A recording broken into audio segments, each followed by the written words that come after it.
কেউ যদি একজন নেককার স্ত্রী না পায়, চরিত্রহীন স্ত্রী মিলে যায় কারো, সে শেষ।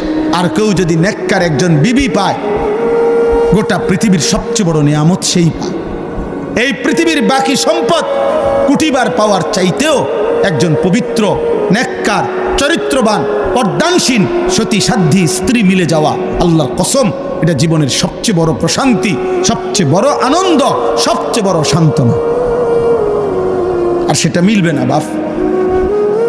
আমার আব্বা একটা ছেলেকে বলি, এই লাগাতার অব্যাহত নারী দেখলে, ছবি দেখলে, জিনা ব্যভিচারের দৃশ্য দেখলে পবিত্র নারী মিলবে না। এটা আল্লাহর ওয়াদা, কোরআনের ওয়াদা। আয-যানি লা ইয়ানকিহু ইল্লা যানিয়াতান আও মুশরিকা। আল্লাহ কোরআনে বলছে, ব্যভিচারী পুরুষ তার কপালে বিবাহিত, সে যাকে করবে সেটা দুইটাই হবে। আল্লাহ পাক বলছে, হয় জানিয়া আরেকটা ব্যভিচারিণী নারী, আও মুশরিকা অথবা কোনো মুশরিক নারী। কসম খোদার, কোরআন শরীফের আয়াত।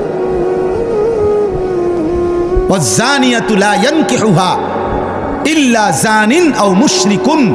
আল্লাহ বলছে, এবং কোন নারী যদি ব্যভিচারী হয়, নারী যদি চরিত্রহীন হয়, আল্লাহ ওয়াদা দিছে ওর কপালে স্বামী জুটবে যেটা, এটার পরিচয় হবে দুইটা, হয় সে ব্যভিচারী পুরুষ আর নয়তো মুশরিক।